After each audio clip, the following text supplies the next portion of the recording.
Good morning, everyone. It's Saturday, August. It's October the 17th.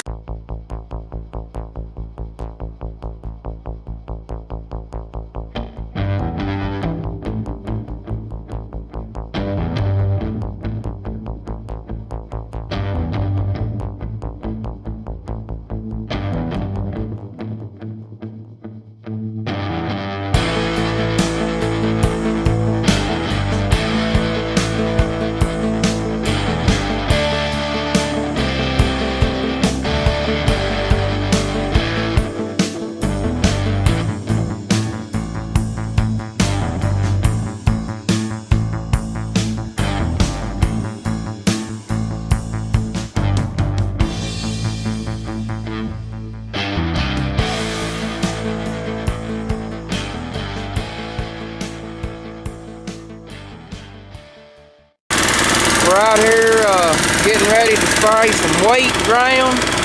The wheat's already been drilled and planted. We're fixing to spray some gramoxone, and the gramoxone will burn down the weeds that are already up in the field. And we're going to spray some zidua, and the zidua prevents any new weeds from coming up, especially ryegrass. Ryegrass is a big problem here in West Tennessee and wheat if you don't prepare for it. So he's pumping this chemical into the mixing tank. We have water going into the tank. I'm going to start pumping the chemical into the sprayer.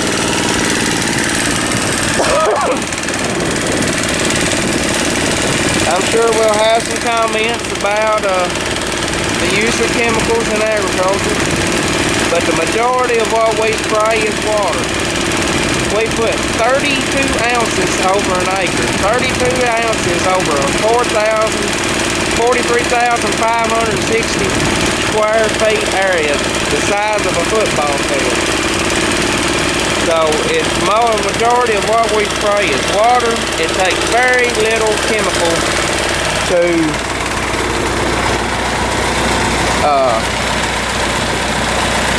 go on a crop, and it will be,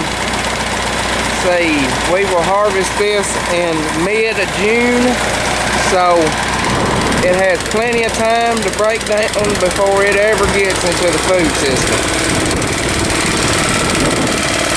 So we're going to load this up and get spraying.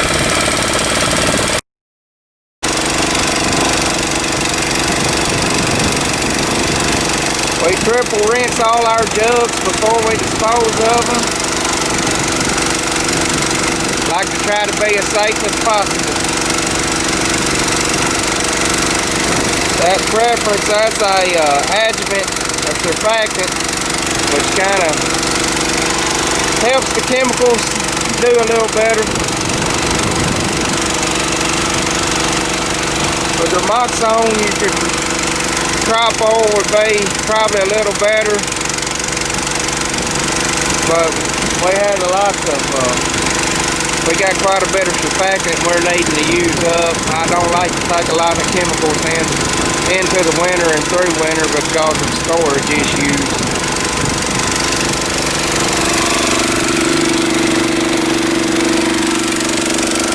See these feeds right here, we have nozzles inside that tank, and they're tank rinse nozzles, so that when we get through adding all our chemicals, we can wash the tank out really well. The sprayer has not been run since August. The last thing that was done with the sprayer was we put some fungicide on some soybeans.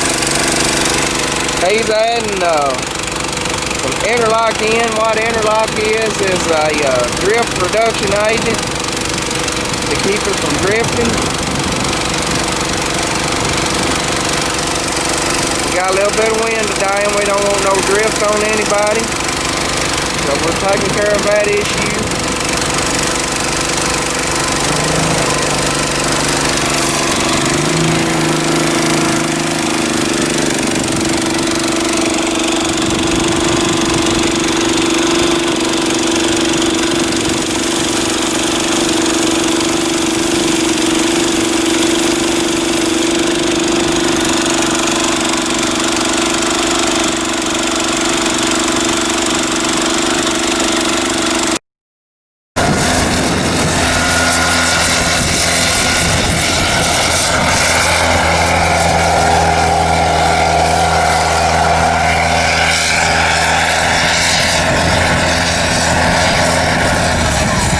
sure he gets going before I head off to get more water.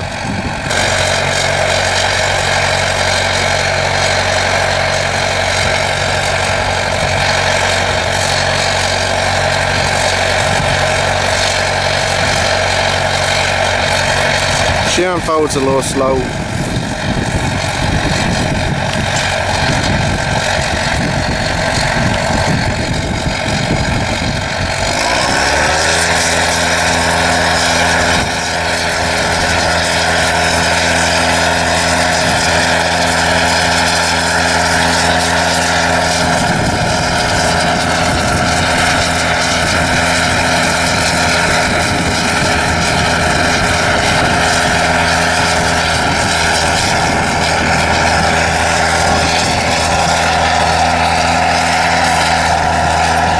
Like he got a nozzle not spraying.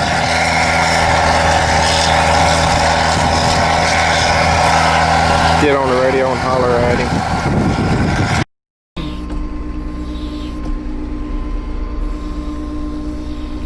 Okay guys, so it's the moment of truth. Like I said, we ain't used this sprayer since August.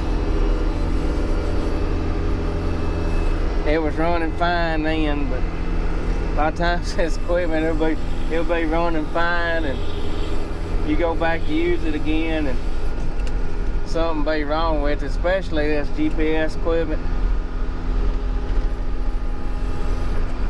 Sometimes it don't like to start back, but got to idle down and unfold my booms. I'm gonna go and turn my pump on, let my chemicals be agitating. A lot of times I'll run the pump while we're we're filling up. I got little toggle switches over here that unfolds the booms. Here, there we go, get the sprayer primed up. And I got a tip out on the end taking a leak.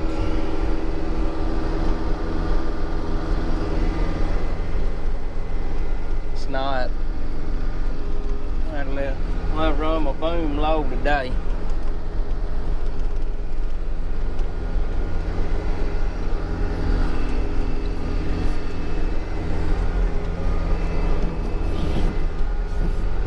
Looked like you didn't have a nozzle spraying the second one from the end, second or third from the end on the right hand side. Yeah, I'm gonna say it. I'm gonna check it when I get up here to the end.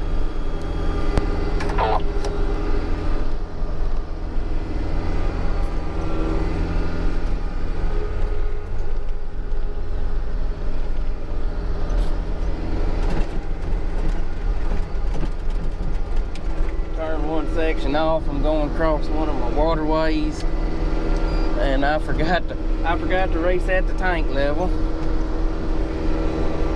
That's saying I'm low of chemical. That tip, I actually don't think that it stopped up. I think I knocked the end off of it. All right. I'm gonna get out and check that, and I'll be right back. So as opposed to spending a lot of time on that, trying to get it unstopped or whatever, I keep some spare nozzles in my sprayer here. And I'm just gonna change the nozzle if I can find the right one. So I got a new nozzle here. I'm gonna take it out here and just slip it on the end. Yep, that's what happened. See what it's supposed to look like? I'd knocked the tip off of it.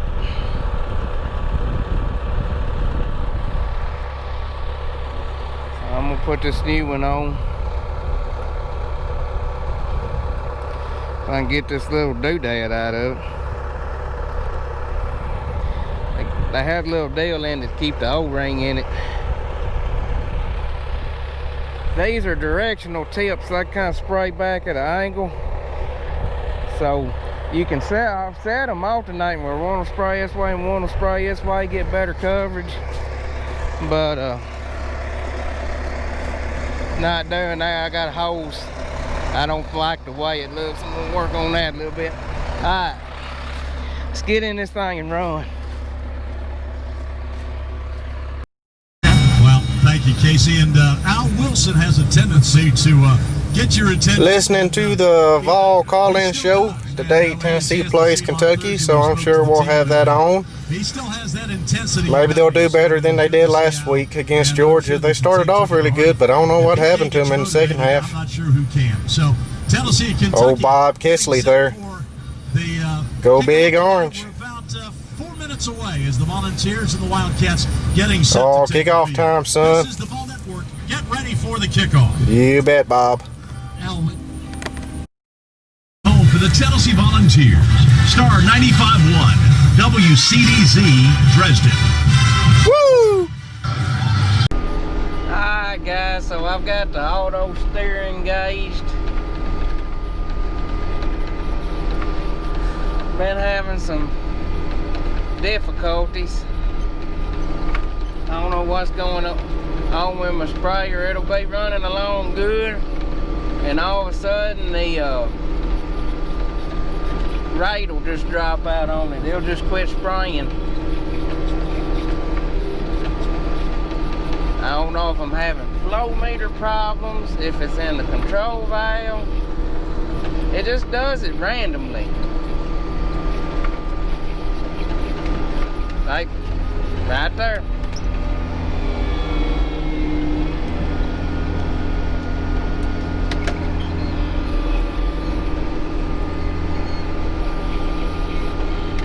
And then it just goes back to spraying fine.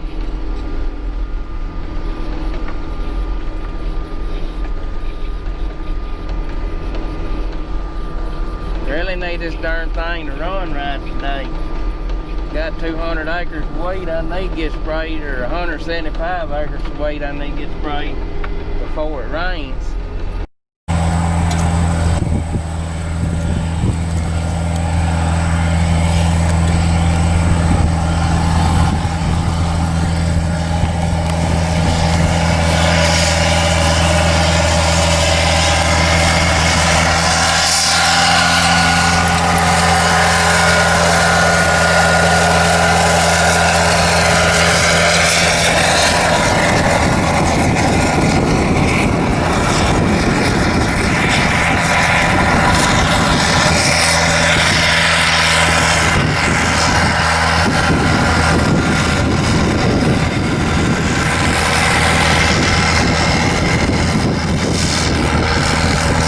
Despite the wind blowing, I think it don't look like it's drifting much.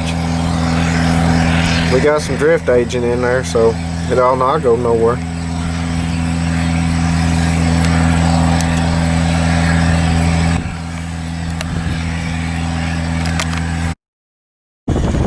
He's spraying down beside that waterway. Spraying on either side of it.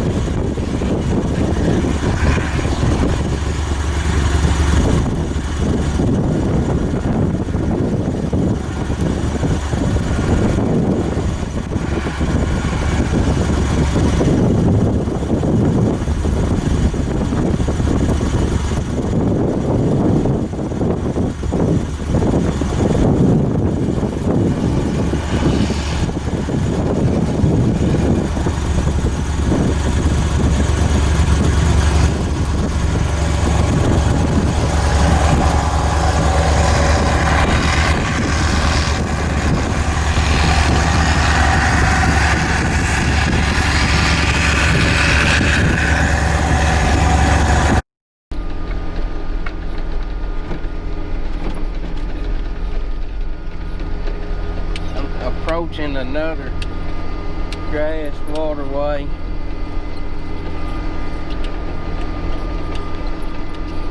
What I need to do is draw a boundary around them, and then the sprayer will control that automatically. Would make my life a lot simpler, but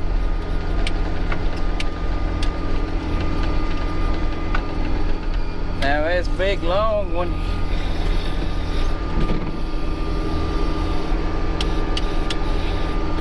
I'm just gonna turn the spray down beside it.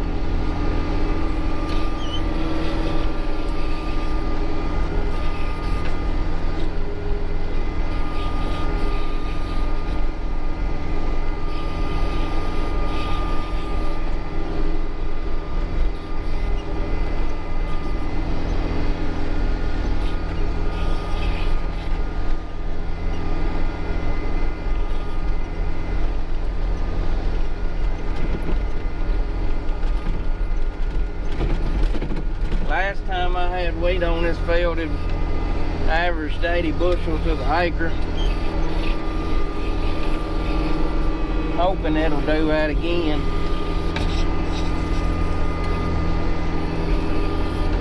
When I grow wheat, my target yield is 80 bushels to the acre. And I'm happy. I shoot for 80, hope for 90 and 100, and satisfied with 70.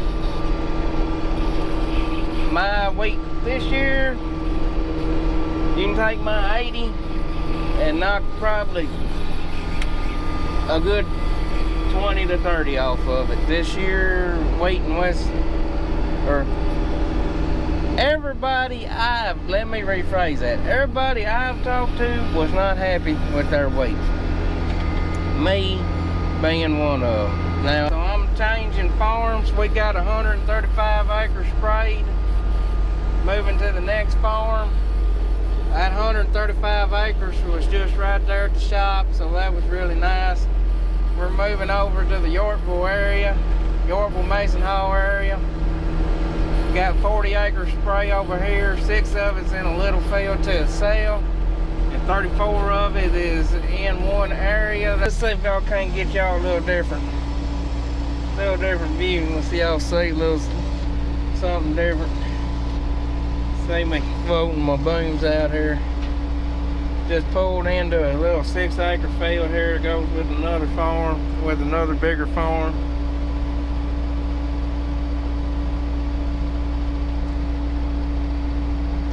Unfolded. I already got all my information in the GPS. As soon as I get unfolded here, we'll be ready to take off.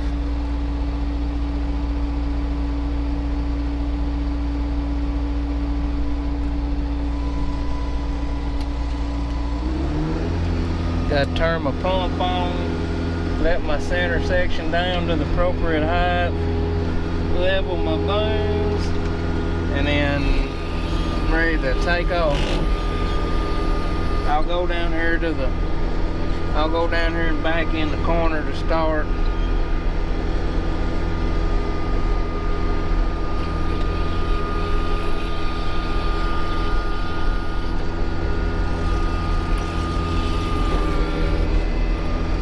This is another farm that is relatively clean. Oh God, that ain't good. Y'all don't do like me. I hadn't been in the sprayer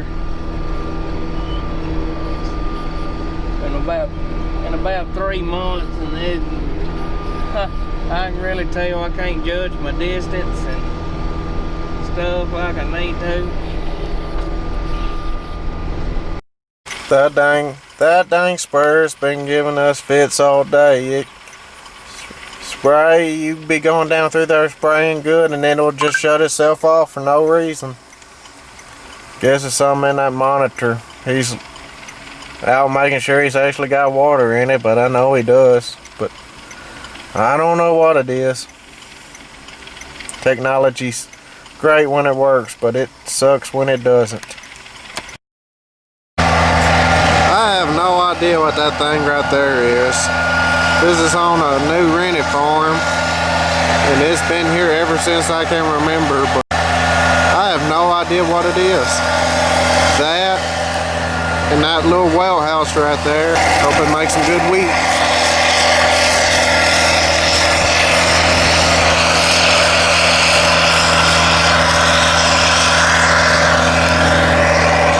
Need to get us a little single tire pivot and put out here. We got the electricity and the water. Just need the tower. And it looks like he is frustrated.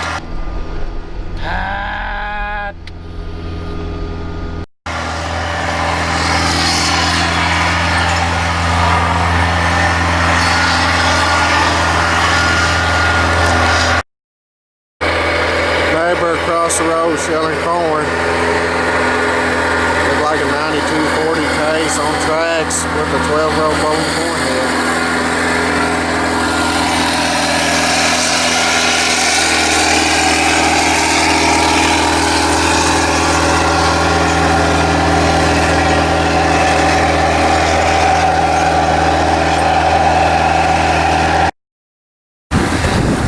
They also got a John Deere 8RT and a Kenzie 1051 grain cart.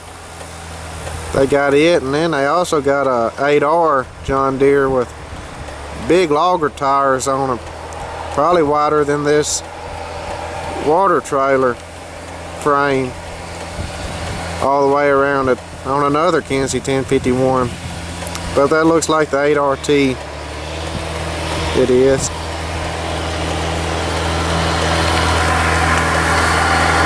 He's been sitting up there for a while with a full tank. I don't know what they got going on. But you can see him there. Fixing to come pick him up.